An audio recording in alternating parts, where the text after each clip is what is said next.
Voilà pour les émotions. Je nous propose donc de voir que accéder à des émotions de joie, les partager, s'autoriser à vivre la joie, ça représente, comme les émotions difficiles de tristesse ou de solitude, une sorte de stress qui fait que souvent nous avons du mal à nous y maintenir.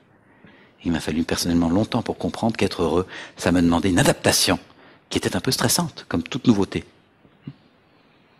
Moi qui étais longtemps célibataire, me maintenant dans un célibat défensif parce que j'avais peur de l'engagement, quand j'ai senti la confiance en moi et la confiance en l'autre, mais c'est pas tant la confiance en l'autre, Valérie, ma femme, qui manquait, j'avais très confiance en elle, j'avais pas confiance en ma capacité à rester moi-même tout en étant en relation avec l'autre. Donc quand j'ai senti que cette confiance en moi, que je pouvais rester moi-même, même si j'étais face à quelqu'un qui me témoignait amour et tendresse, j'avais pas besoin de redevenir un petit garçon gentil, eh bien je me suis engagé dans le choix du mariage.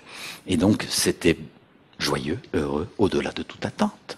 Je pensais qu'il y aurait des conflits, des difficultés, que j'aurais du mal à vivre ma bulle, que je devrais me bagarrer pour pouvoir exister ou me soumettre, enfin, ces schémas-là. Eh bien, pas du tout.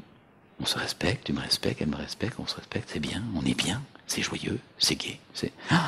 Eh bien, je peux vous dire que par moments, non seulement j'ai vu le maître saboteur, c'est trop beau pour être vrai, il faut que je casse tout ça, j'en parle un peu plus dans mon bouquin, mais j'ai vu aussi ma difficulté simplement pour moi-même à tolérer le bien-être et à voir qu'au fond ça représentait une sorte d'acclimatation.